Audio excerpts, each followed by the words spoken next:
Est-ce la fin de parcours pour Drew McIntyre à la WWE, hein? C'est la question que tous les fans de catch se posent aujourd'hui, hein, puisque Drew McIntyre, actuellement, bien que drafté à Raw, on ne sait pas si l'Écossais va partir ou s'il va prolonger son contrat avec la WWE, puisque rappelons que Drew McIntyre arrive en fin de contrat à la fin de l'année 2023, si je ne dis pas de bêtises, hein. Ouais, c'est bel et bien le sujet de la vidéo d'aujourd'hui, hein. Et c'est aussi du coup l'occasion pour moi, pour vous faire plaisir, de retracer le parcours de Drew McIntyre, hein. Enfin, les deux parcours, puisqu'on va dire, puisqu'il y a eu un premier run et le deuxième run qui était nettement meilleur. Et avant de démarrer le sujet sur Drew McIntyre, s'il part ou s'il va rester à la WWE, hein, et j'ai vu que vous êtes à peu près 400, toujours dans les 400, 470 je crois, à regarder mes vidéos, hein. Et je remercie toutes ces personnes, ces 470 personnes qui ont suivi les dernières vidéos, hein, ces derniers jours, ces dernières semaines, etc. etc. hein. Et ces 400 personnes qui ont vu mes dernières vidéos, hein, vous êtes les bienvenus. Ça me fait plaisir. Et n'hésitez pas à vous abonner sur ma chaîne YouTube. Bah, tout d'abord, on démarre avec le premier run de Drew McIntyre qui démarre à la fin de l'année 2009, hein, avec sa gimmick de Chosen One, où il est donc élu par Vince McMahon. Et ensuite, en 2010, il participe au Royal Rumble, il participe au Money in the Bank Ladder Match pour remporter la manette à WrestleMania 26 à Phoenix dans l'Arizona, hein. Et pour moi, Drew McIntyre était un des grands favoris pour remporter la mallette Money in the Bank à ce moment-là, hein. Tout comme Christian, hein, qui était récemment revenu à la WWE, hein. Mais bon, au final, on a eu une surprise qui fut, ouais, bof, hein, avec Jack Swagger, vainqueur de la mallette Money in the Bank et champion du monde poids lourd, avec l'encaissement du contrat sur Edge. Et ensuite, un règne de champion du monde poids lourd de Jack Swagger, ouais, qui était bof, un échec comme pas permis, hein, mais bon, ça, c'est une autre histoire. Pour en revenir à Drew McIntyre, eh ben, l'année 2010, c'est, je dirais, plutôt correct pour lui, hein, puisque il est plus ou moins un solide mid-carder. Il fait équipe avec Cody Rhodes, l'équipe des Dashing Ones, qui était plutôt pas mal, avec un règne de champion par équipe, enfin, plutôt correct, hein, jusqu'à ce qu'il les perde face à la Nexus, hein. C'était face à Heath Slater et Justin Gabriel, je crois. J'ai peur de dire une bêtise, et il me semble que c'est Heath Slater et Justin Gabriel qui récupèrent les titres par équipe à ce moment-là, lors de je ne sais plus quel pay-per-view, face à Cody Rhodes et Drew McIntyre, hein. Ben pour ça, c'est une autre histoire. Ensuite, et puis ensuite, Drew McIntyre, ça va être un peu plus compliqué, hein, lors de ce premier run pour lui, hein, puisqu'il va bien qu'il soit promu comme un des futurs champions de la WWE ou champion du monde poids lourd, et ben Drew, ça va être un peu plus compliqué pour Drew McIntyre, qui va un peu stagner de mid-card et qui va se retrouver dans des programmes pas franchement très intéressants. Pas notamment, hein, vers 2013, 2014, où il va faire partie des 3MB, les 3MB, 3MB, on va dire, les 3MB avec Jinder Mahal et Heath Slater. Alors qu'il y avait mieux à faire comme programme pour l'Écossais, quoi. Ça, c'est un choix que j'ai jamais compris, hein. Après, oui, certes, ça avait renforcé la division par équipe, mais il y avait mieux à faire comme Drew McIntyre, hein. Ce qui fait que Drew McIntyre va quitter la WWE, hein, pour mieux se relancer à Impact Wrestling notamment, hein, anciennement la TNA, hein, où tout va même très bien se passer pour lui, hein. Bah, je ne regarde pas trop Impact Wrestling, hein, je l'ai jamais trop suivi, mais je sais que tout ça s'était très bien passé à Impact Wrestling pour Drew McIntyre, où il a été champion du monde, hein, dans un match qui était bon face à Bobby Lashley en 2016, je crois. Enfin, s'il y a des fans de Impact Wrestling, hein, bah, dites-moi si c'est bien ça, hein.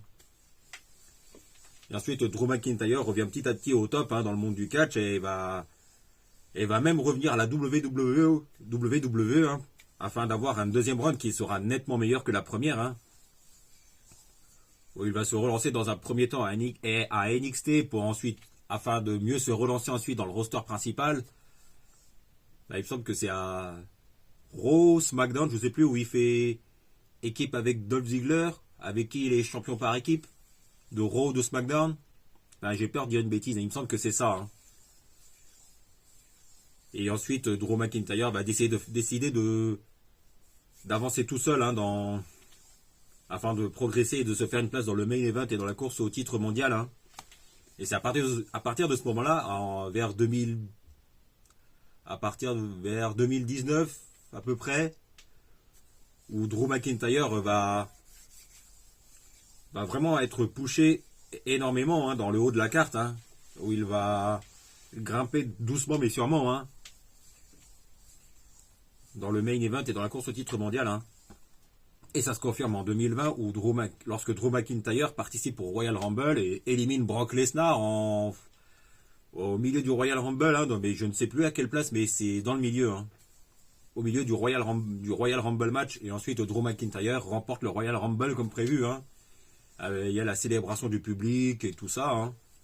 Et Drew McIntyre choisit logiquement d'affronter Brock Lesnar pour le titre WWE à WrestleMania 36. Hein.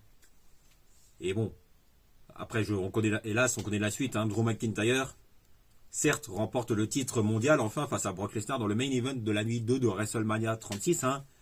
Mais Drew McIntyre remporte le titre devant personne hein, à cause de la pandémie. Mais ça n'empêchera pas Drew McIntyre hein, d'avoir un très beau règne de champion WWE hein, où il aura un très beau règne, hein, même si c'est sans public. Et même vers la fin de l'année 2020, Drew McIntyre se retrouvera dans un très bon programme avec Randy Orton, hein, où dans un premier temps, Randy Orton récupère le titre de la WWE, hein, afin d'égaler les 14 titres mondiaux de Triple H. Je crois que c'est ça. Hein. Et ensuite, le kebabier écossais, hein, comme dit Resturi, va récupérer le titre de la WWE, hein, où il aura un deuxième très beau règne. Hein, même si la fin de son règne, même si son très beau règne va se terminer un peu de manière, de manière assez bizarre. Hein, puisque à l'Elimination Chamber, hein, Drew McIntyre perd son titre de la WWE suite à un cash-in du Miz avec succès, hein, puisque le Miz redevient champion de la WWE pour la deuxième fois de sa carrière. Hein. Et The Miz, et après, dites-moi si je me trompe, mais The Miz après CM Punk est la seconde superstar à encaisser sa mallette Money in the Bank avec succès afin d'être champion du monde. Hein. Il me semble que c'est The Miz est le deuxième à le faire. Hein. Après CM Punk, et bon, ça c'est une autre histoire. Et ensuite, on a le match entre... Et ensuite, justement, le Miz va perdre le titre WWE aussitôt, je crois 2 semaines après, face à Bobby Lashley, qui aura un futur très bon règne de champion WWE, hein, même si c'est sans public. Mais à WrestleMania 37, en ouverture de la première nuit de WrestleMania 37, Bobby Lashley défend son titre face à Drew McIntyre. Et là, c'est l'occasion parfaite pour Drew McIntyre de redevenir champion du monde devant le public. Hein. Mais bon, ce qui ne sera pas le cas puisque Bobby Lashley restera champion WWE jusqu'à la fin de l'année 2021 où Bobby Lashley perdra le titre WWE sur un cash-in Money in the Bank avec succès de Biggie. Et bon, ça, c'est une autre histoire aussi. Hein. Et pour en venir à Drew McIntyre, hein, ça va être un peu plus compliqué pour lui. Hein, puisqu'il va plus ou moins stagner dans la mid-card il va plus ou moins stagner dans la mid-card durant toute l'année 2021 jusqu'à 2020, milieu de l'année 2022. Et Drew McIntyre, il va y avoir un grand espoir pour lui, hein, chez lui en Angleterre lors de Clash at the Castle face à Roman Reigns, où il a une chance de redevenir champion du monde chez lui en Angleterre. Mais c'était l'occasion parfaite hein, pour Drew McIntyre de redevenir champion du monde chez lui en Angleterre. Mais bon, il y a quand même Roman Reigns en face hein, et la Bloodline. Hein.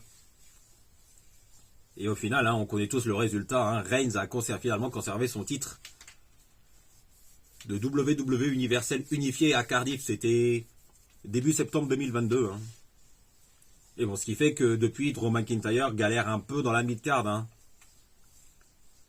où il se retrouve dans des programmes, ouais, moins intéressants, mais quelques programmes corrects, mais sans plus, on va dire. Hein. Et Drew McIntyre va se relancer hein, dans une... Enfin, qu'est-ce que je raconte hein. Drew McIntyre hein, va se retrouver dans un programme intéressant hein, avec Sheamus et les Brawling Brutes et Kevin Owens face à la Bloodline, hein, notamment lors des Survivor Series War Games match au pay-per-view du même nom qui était excellent. Hein. Match qui sera gagné par la Bloodline, qui reste à ce moment-là toujours intouchable. Hein. Et ensuite, Drew McIntyre va se relancer hein, en se retrouvant dans un excellent programme avec Sheamus et Gunther, champion intercontinental. Hein. Et lors de la deuxième nuit de WrestleMania, hein, Drew McIntyre a une chance de récupérer le titre intercontinental face à Gunther, l'actuel champion intercontinental en titre, enfin qui est toujours champion intercontinental en titre, et Sheamus, hein, avec qui il avait plus ou moins formé une équipe plutôt intéressante. Hein. Et le match était excellent, hein, avec Gunther qui reste finalement champion intercontinental, hein, et du coup le règne de champion intercontinental excellent de Gunther continue. Hein. Et depuis WrestleMania 39, eh ben, la situation de Drew McIntyre, c'est le flou un petit peu, hein, du coup. Hein. Car bien qu'il soit drafté à Raw, hein, c'était il y a 2 semaines maintenant, 2 semaines de cela, hein, et ben, on n'a pas revu Drew McIntyre hein, devant les écrans, à la télévision, hein, puisque Drew McIntyre est en fin de contrat, hein, il n'a toujours pas prolongé, hein, et on ne sait pas s'il va partir ou rester prolongé à la WWE. Hein. Enfin, on ne sait pas encore. Hein. Enfin, moi, j'espère que Drew McIntyre va rester à la WWE, hein, car il fait un excellent boulot hein, depuis qu'il est revenu. Hein. Et pour moi, il a tout pour être encore un champion du monde. Par exemple, on peut, pour plus tard, dans un grand pay-per-view, un Seth Rollins face à Drew McIntyre pour le titre de champion du monde poids lourd dans un grand pay-per-view, hein, ce serait excellent. Hein. Et pour ce qui est de Drew McIntyre, hein, voilà, c'est tout ce que j'avais à dire. Et que dire de plus, bah, je peux vous parler vite fait du sacre du Barça champion d'Espagne, vu que j'ai le maillot du Barça avec moi hein, pour l'occasion, pour fêter le titre de champion d'Espagne du Barça. Bah, ça fait extrêmement plaisir de revoir le Barça champion d'Espagne, hein, après des saisons de galère, plus ou moins. Des saisons de galère, hein, on peut le dire. Hein. Et bien que le Barça ait été éliminé de la Ligue Europa, des barrages de la Ligue Europa par Manchester United, face à Manchester United, et ben le Barça n'a pas lâché l'affaire pour autant hein, dans le championnat espagnol. Hein. Et a quasiment été longtemps premier du classement de la Liga. Et ce qui fait que le Barça a pu compter sur l'expérimenté attaquant polonais Robert Lewandowski, hein, arrivé du Bayern hein, pour relancer la machine barcelonaise hein, dans la course au titre de champion d'Espagne. Hein, et voilà, ça me fait extrêmement plaisir, ça fait beaucoup plaisir de revoir le Barça champion d'Espagne. Hein, moi qui suis un grand fan du Barça depuis la fin des années 90 et le début des années 2000. Hein. Et en plus, le Barça est redevenu champion d'Espagne. Hein. C'était le week-end dernier hein, dans le derby catalan hein, face à l'Espagnol Barcelone. Hein. Et donc c'était bel et bien le meilleur moment et ça s'est confirmé. Hein. Et moi qui suis un grand fan du Barça, hein, je suis très content de revoir le Barça champion d'Espagne. Hein, grâce à des joueurs expérimentés, grâce à des joueurs excellents comme Robert Lewandowski, Ousmane Dembélé, Frenkie de Jong, et aussi les jeunes Gavi, Pedri, et aussi, que dire de plus, hein, et aussi du coup Sergio Busquets qui termine son aventure au Barça avec un nouveau titre de champion d'Espagne. Voilà, bah, je crois que c'est tout pour aujourd'hui. Hein. N'hésitez pas à vous abonner en cliquant sur la petite cloche pour être informé de la sortie des prochaines vidéos, et on se retrouve très vite pour parler de football et de catch.